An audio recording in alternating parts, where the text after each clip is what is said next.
Hello everyone, T-Man978. Right now we're going to be taking a look at Fans Toys FT-41 Sheridan, aka Transformers Masterpiece Equivalent Warpath. Sheridan comes with himself, instruction manual, a collector's card, which is credit card quality. I didn't have to open this thanks to Pig for Life. He did 2 videos on this guy, transforming him back and forth. You also get this mask, alien mask from the episode Hoist Goes Hollywood. I think that's the actual title. Here's the box. Looks like this, that, and that. All right. Sheridan is pretty awesome. He's pretty cool. He has more articulation than your typical Fans Toys, so they're going the War for Cybertron route. But they added some extra stuff, like you can see he has this ab crunch right there. And he has really good ankle pivot. And they did some things with his shoulders that I wish they did with their Hoodlum figure.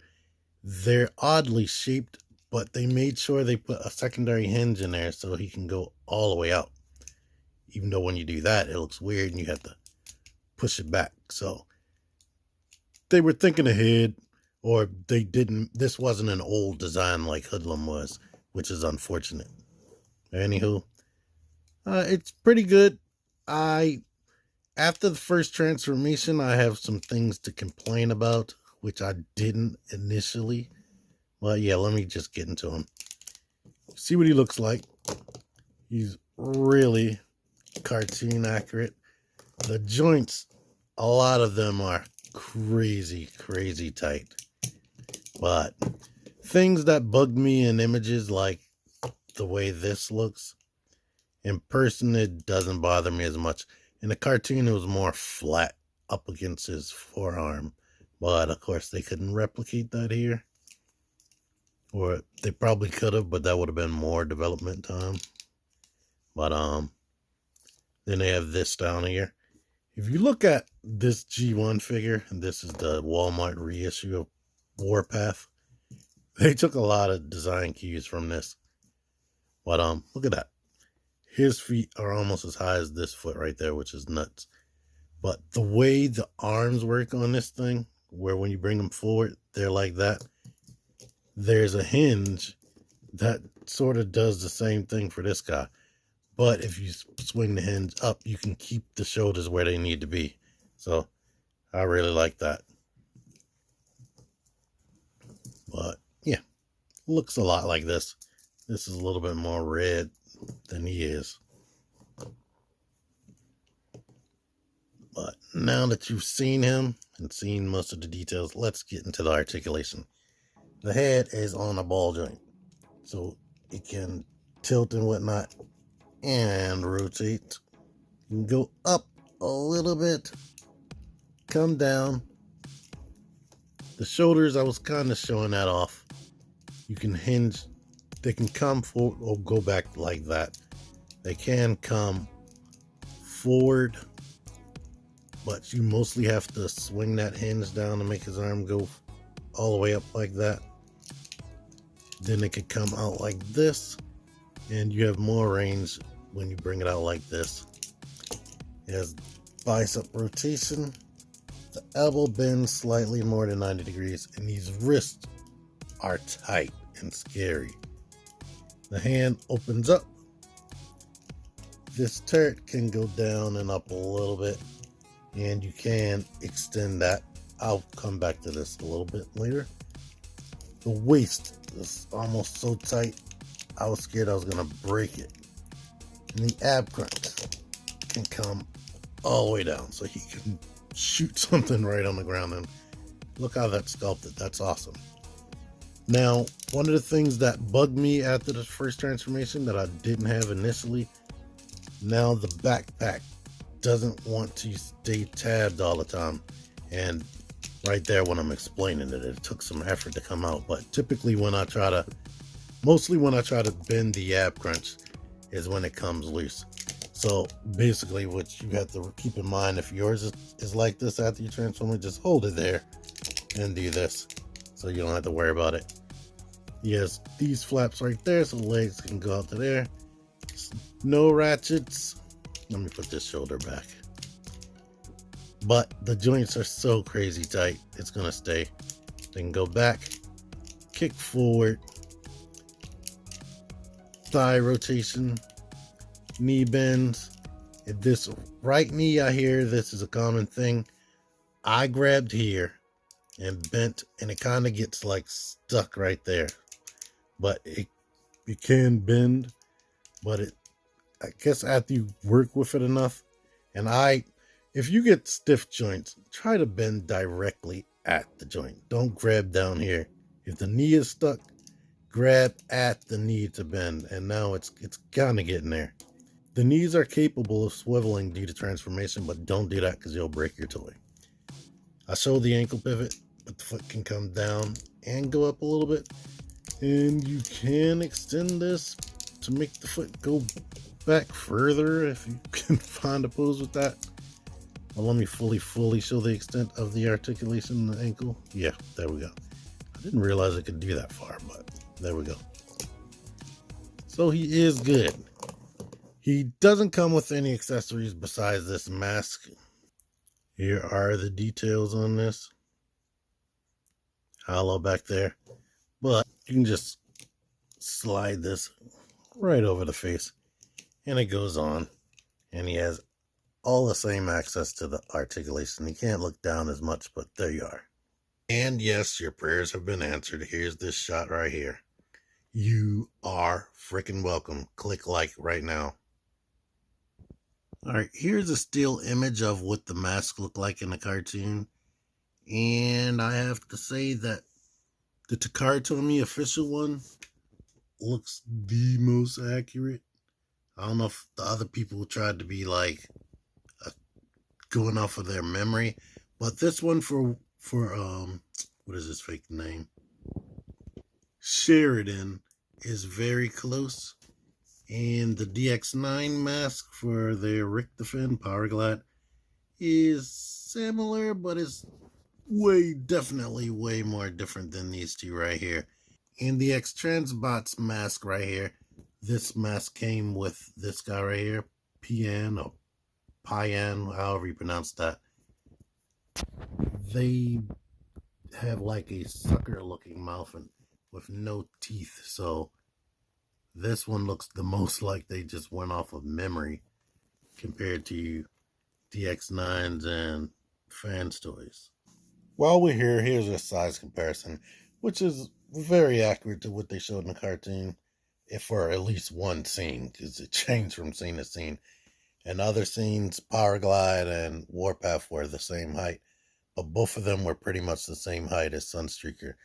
And Trax was a little bit taller than Sunstreaker, and Hoist was the biggest. I tried unsuccessfully to get one of the Transformers War for Cybertron effects pieces on this, because this is actually the same size as that, and that's a standport size peg hole. But I got this effect piece from MP-44, which is a standport size peg, and boom, kapowie, kablowie, kaboom. You can actually work with it, and it gets in there snugly. I don't think they intentionally did it, but you can do it. So I don't know, maybe they did. Where was Warpath's Autobot logo area? Was it right here? I'm gonna have to look up images. Here's the bottom of his feet right here, and if you look at this, like I said, they took several design cues. The feet come back. I already talked about the arms and whatnot. But yeah, good figure. It's really heavy. If you have the Fans Toys Insecticons, you know what to expect. It's about the same weight as them. I believe all the treads are die-cast, and there has to be more die-cast in his body somewhere. Can't exactly tell where, but he is definitely heavy. Here he is next to some other extreme cartoon aesthetic characters right here, or figures. Alrighty now, transformation. I'm going to do things a little bit different than Pick did. He started with the upper body. I'm going to start with the lower body. He said they do that in the instructions. Well, that's what I'm going to do here. So coming back here, I'm going to spread these side hip flaps out of the way, and then come to this right here, this little flap, unpeg that, rotate it until this is up here, and we can go ahead, and these only swivel in one direction. Lift this up. There's a latch right here behind his knee. We need to pull that out. That keeps his leg in place. After you open that latch, we can bring the leg out like this.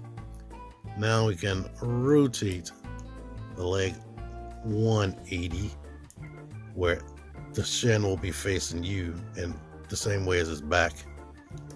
Now under here, we can rotate this into this orientation, put that latch back to where it was, and this hinge right here needs to go up and fill into this empty space right here. When I first transformed it, I got trouble putting that in, so instead of pushing this side in first, I made sure to get that in there. And now we can close this right here. Elongate the foot, bring this out right here, rotate this into this orientation, put that peg into there, and try to clip these inside of the grooves right here. It's kind of difficult because this wants to keep transforming itself while you're doing it, but basically get it into that orientation and shut this to cover up that little joint. Now let's do that again over here. Open this up, rotate things until they're into this orientation. Maybe we can open this little peg now a little tiny bit, just leave it out a little bit, swivel this joint right here. Now we can get this like that, and now we can rotate, no, before we do that, rotate the leg. And now we can rotate this up, shove the hinge up into this area right here,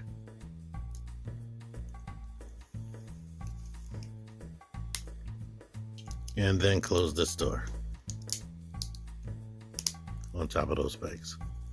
Stretch the foot, bring this out,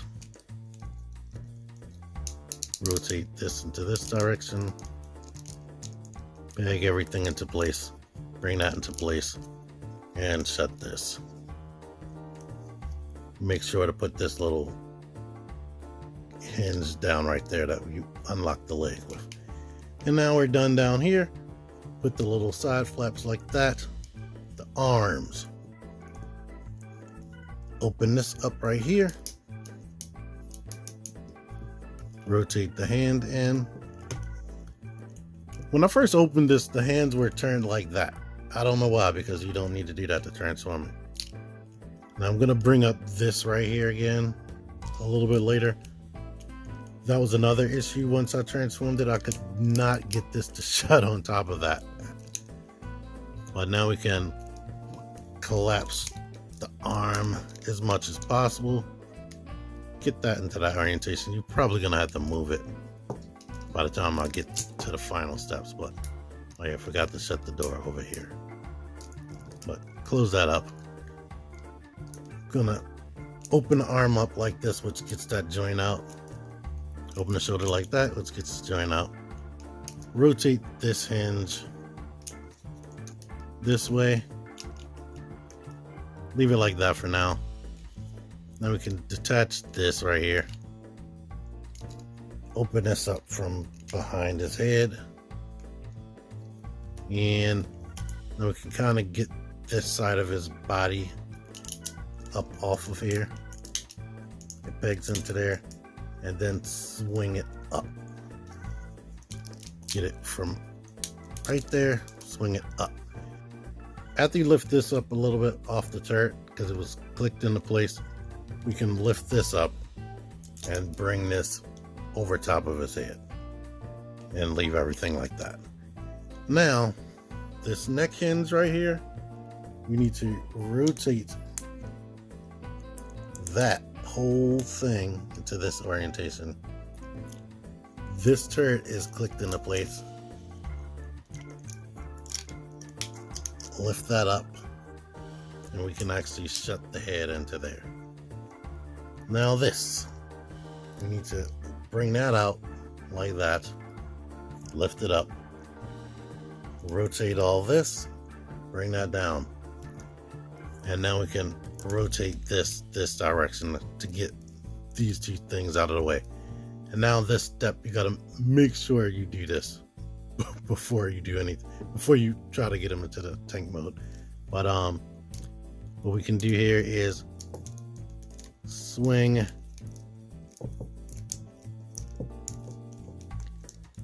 this around into this orientation, and this is difficult to do, to get these pieces to go around each other.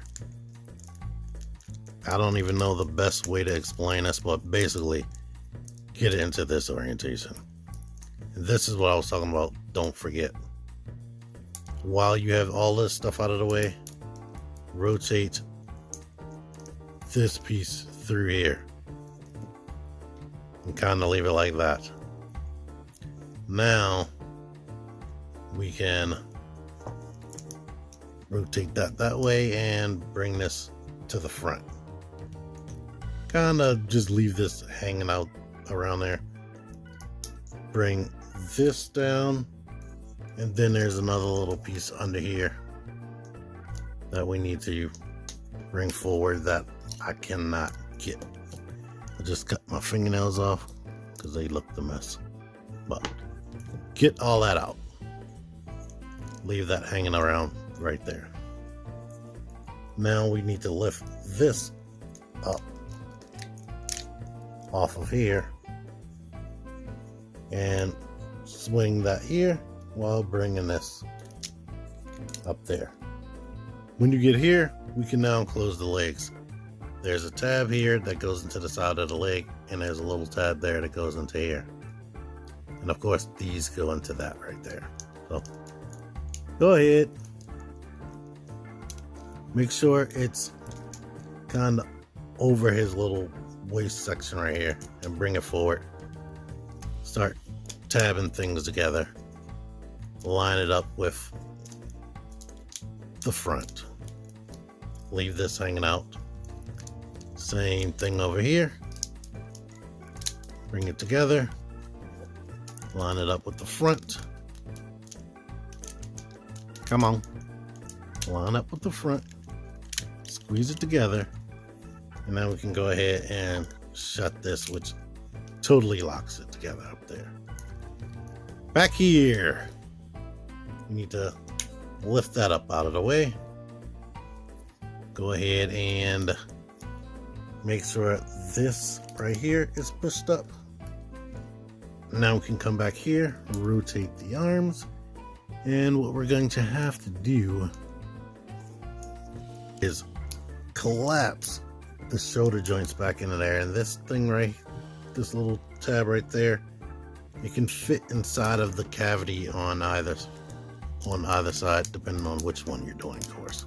You know what, before we put it into that orientation, I guess it's best to do this before you make these two touch and make that football, because it's easier to push the joint inside of there. And once it looks pretty much like that, you're good. But basically, push the joint like this part needs to fit inside of that little round gap.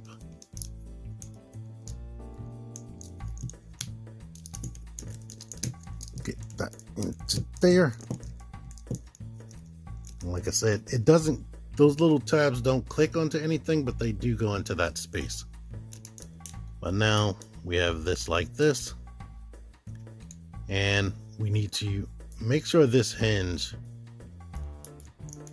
stays up into that type of orientation right here. But basically now we need to shove this into this cavity right there and get this in between here. But here's a problem. This die-cast piece right here is smashing into his little wrist connection point, and that's why I had that problem in robot mode trying to get the doors to shut. But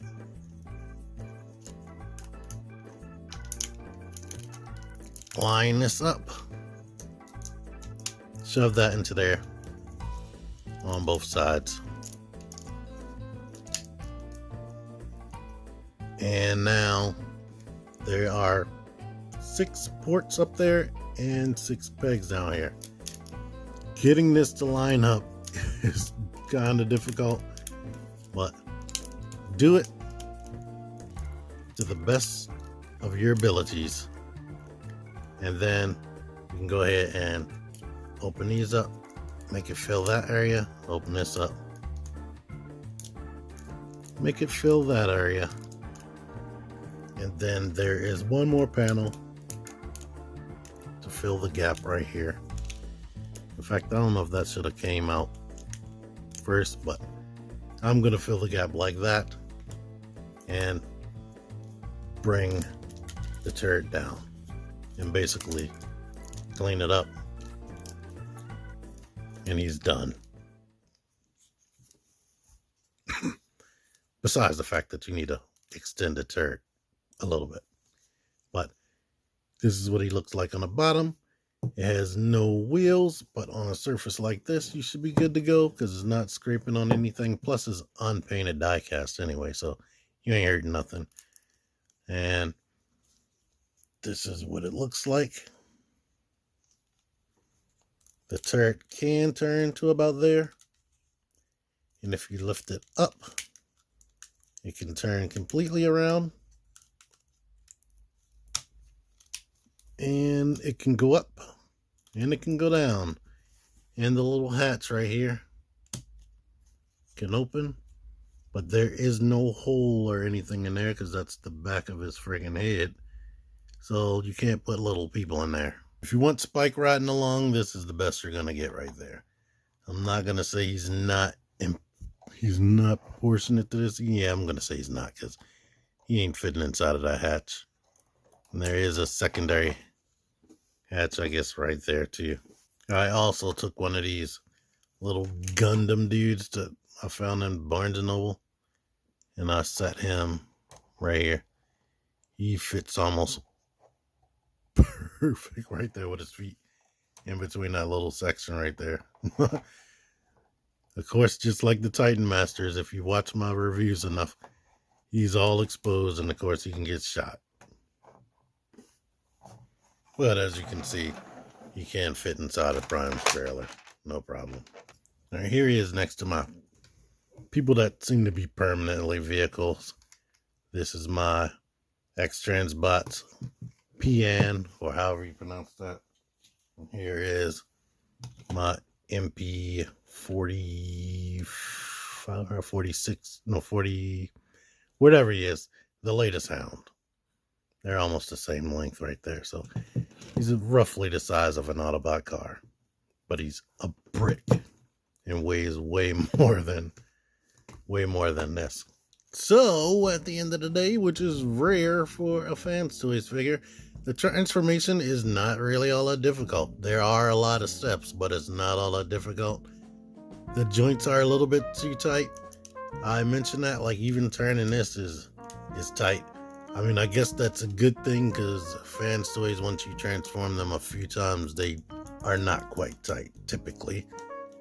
I kind of wish that it had wheels on it. I know people are going to say this isn't really a toy. You shouldn't want stuff like that, but it would have been fun if it could actually roll for real on any kind of surface. But, yeah, it does what it's supposed to do. It looks cartoony in robot mode. Oh yeah, you know what? There is one more step. You're supposed to put these in. They're only fillers for the robot mode, but this is the full real look of the thing. I like it. It's cool. I can suggest it. It feels good. It looks good. There are horror stories about breakages. but I honestly think it's people transforming it wrong. It comes packaged nicely. I don't know. I mean, you gotta take people's word for it if they say it was broke out of package and whatnot. But I don't know about all that. I didn't have a problem. Pig didn't have a problem, and TM Reviews tells me he didn't have a problem either. So I guess your mileage may vary. The main breakage point is the legs. I think if somebody rotates it the wrong way or keeps rotating it, the pin will break on the knee, and that's unfortunate. Look at Pig for Life's video if you want to see the breakage, and he goes into more detail because he received one of the broken figures. But yeah, I like it. Thank you for watching. Until next time, T-Man978 out of here. Click the videos, click the videos, baby, click the videos. You should really click these videos, click the videos, click those videos, baby, click the videos. You really should click those videos, click that shit.